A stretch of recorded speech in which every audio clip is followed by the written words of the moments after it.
Silakan. Terima kasih Yang Mulia. Assalamualaikum warahmatullahi wabarakatuh. Bismillahirrahmanirrahim.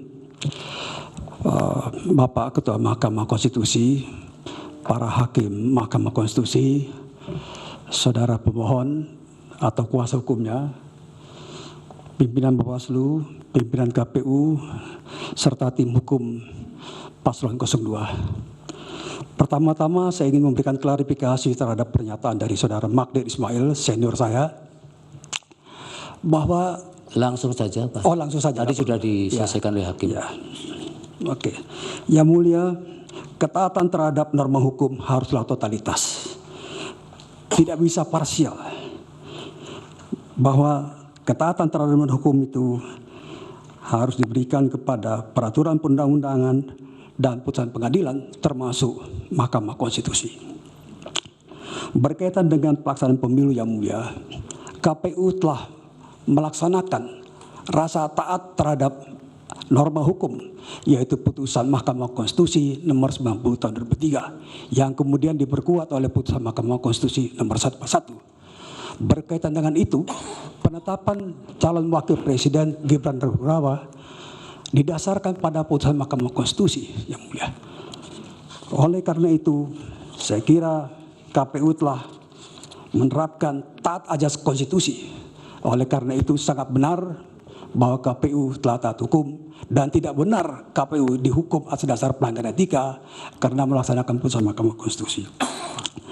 Yang Mulia para hakim Mahkamah Konstitusi, bahwa rejim pemilihan umum dibedakan menjadi dua, yaitu pemilihan umum nasional, pemilihan presiden, wakil presiden secara langsung oleh rakyat, PD pasal 6A, pasal 7, Undang-Undang Dasar 45, dan pemilihan kepala daerah, wakil daerah secara demokratis. Oleh karena keberbedaan rejim hukum pemilu dan konsekuensi dari putusan atas gugatan pemilu kada dan pemilu nasional, maka tidak bisa diterapkan ajas maupun mekanisme serta konsekuensi pemilu kada untuk diterapkan dalam pemilihan presiden ini. Dan atas dasar ketaatan terhadap norma hukum, maka sudah benar KPU melaksanakan Undang-Undang Nomor 7 Tahun 17 mulai dari proses pemilu sampai penetapan hasil perolehan suara pasangan calon. Dan dalam berkaitan dengan proses pemilihan umum ini, pemilu telah dimulai dari penetapan pasangan calon, nomor urut, sampai acara debat-debat diselenggarakan di KPU dan penetapan perolehan suara secara manual. Dan tidak ada protes atau sikap walkout dari semua pasangan calon ini. Paslon 01, 02, 03 menerima apa adanya. Bahwa kemudian ketika terjadi ada proses yang disebut sebagai pelanggaran pemilu, maka seharusnya ditempuh melalui jalur Bawaslu. Dan Bawaslu telah menyelesaikan, telah mengerjakan, memproses pelanggaran-pelanggaran pemilu. Walaupun ada yang ditolak karena kurang bukti material, itu adalah satu proses yang normal mengikuti hukum acara. Demikian juga Yang Mulia, bila dilakukan pemeriksaan terhadap perselisihan hasil pemilu di Mahkamah Konstitusi, maka harus secara konsisten saat azas mengikuti mekanisme hukum acara Mahkamah Konstitusi. Yang harus disampaikan adalah mengapa terjadi perselisihan, perbedaan selisih suara yang diperoleh oleh masing-masing pasangan calon, yaitu paslon 01, 02, dan 03. Kalau paslon 01 dan 03 menggugat masalah itu, dia harus membuktikan di mana kesalahannya secara berjenjang. Karena apa? Karena yang digugat, objek gugatan penetapan KPU terhadap perolehan suara itu dilakukan secara berjenjang, maka pembuktiannya, negasinya adalah dilakukan juga secara berjenjang dari mulai tingkat TPS, PPK, kabupaten kota, provinsi, dan kabupaten asal. Dan perlu kita ketahui, dalam penetapan perolehan hasil secara nasional secara berjenjang di KPU, semua pihak ini hadir. Dan ketika melakukan keberatan, dicatat dan direspon oleh KPU. Bahkan ada satu contoh sampel, ketika ada keberatan dari Jawa Barat, Ketua KPU bertanya, siapa yang melakukan kecurangan? Ketua KPS-nya siapa? Di TPS mana? Tapi tidak bisa dijawab, sehingga digugurkanlah persyaratan keberatan itu. Yang Mulia, yang kami hormati, bahwa KPU telah melaksanakan putusan MK sebagai self-executing, sebagai putusan yang harus dilaksanakan. Sama seperti ketika saudara Refli Harun mengajukan pengujian undang-undang PUU Pemilu tahun 2009 dan disetujui oleh KPU. Saudara Refli Harun ini tidak perlu susah payah mendatangi ketua KPU mengatakan, tolong bikin Perpu KPU terlebih dulu, peraturan KPU dulu, karena nggak bisa laksanakan. Begitu juga yang mulia berkaitan dengan esensi sengketa Pilpres 2004 ini, saudara Bambang sudah mengerti betul bahwa Pilpres 2009 kira-kira sama mekanisme yang ditempuh. Demikian yang mulia. Terima kasih. Baik, yang berkaitan dengan keahlian Bapak. Baik, dari pihak terkait ada yang didalami untuk ahlinya? Ada yang mulia.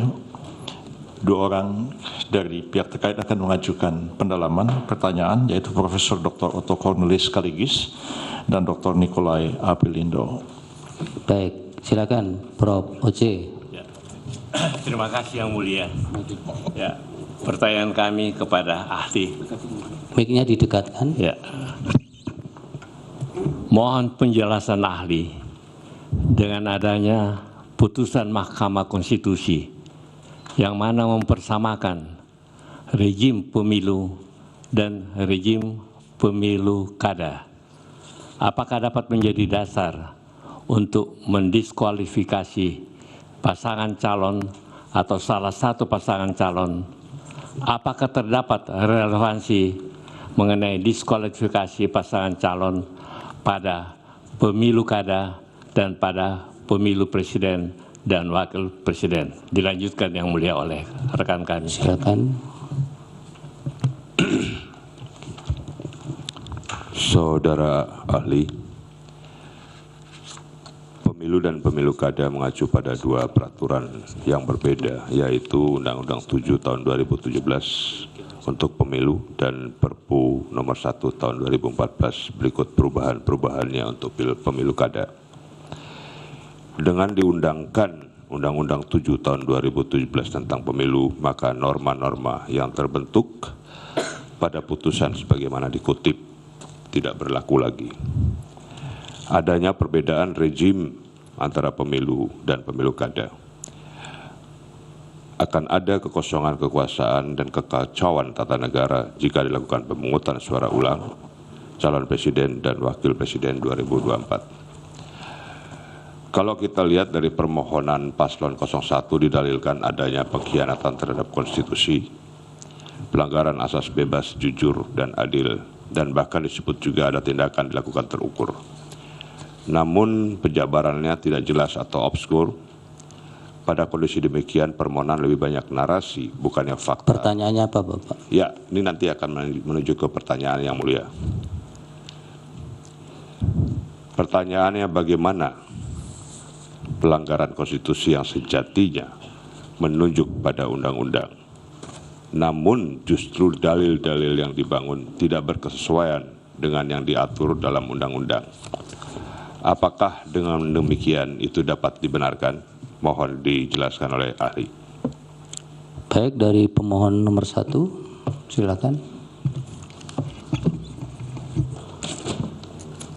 Terima kasih yang mulia. Kami bergantian dengan rekan Refli. Namun izin sambil kami menanyakan kepada ahli, izin menayangkan 2 lembar PowerPoint yang mulia untuk Bukti menanyakan. berapa? Ya. Bukti bukan. PowerPoint hasil riset yang mulia. Itu untuk menerangkan, untuk bertanya kepada. Enggak, ada itu bukti bukan. PPT bukan yang mulia. Bukan bukti. Bukan. Narasikan saja. Baik, terima kasih. Izin menanyakan langsung yang mulia kepada saudara ahli Pak Asrun. Siap. Ya. Yang mulia, kami boleh menyampaikan satu sebelum ini. Apa? Tadi kami mendengar pemohon 1 ini keberatan saudara Harun ini dihadirkan sebagai ahli. Iya sudah kan. Keberatannya dicatat. Keberatan. Salah Pak Yusril. 03 keberatan. Iya. Ya, kalau keberatan tolong konsisten, jangan bertanya kepada orang yang ada keberatan. Belum kesempatannya, Bro. Ya, Nanti gilirannya. Tidak apa-apa. Meskipun keberatan mengajukan pertanyaan juga boleh. Sudah tidak perlu ditanggapi. Ini untuk pemohon 1. Silakan. Baik, terima kasih yang mulia. Kalau di forum pengacara konstitusi saya panggil Pak Ketua, Pak Asrun. Tadi saudara ahli menerangkan tentang adanya perbedaan rezim. Ya, sedikit kami izin menerangkan sebelum bertanya. Jadi peraturan perundang-undangan tentang pemilihan umum serentak itu awalnya lahir di pemilu kada serentak 2014 dengan Perpu. Kemudian diperbaiki terakhir dengan Undang-Undang Nomor 10 Tahun 2016. Disitulah terbangun sistem keadilan pemilu yang semuanya melalui Bawaslu. Pelanggaran administrasi, pelanggaran pidana, pelanggaran TSM, pelanggaran etik, sengketa administrasi di Bawaslu yang kemudian bisa diajukan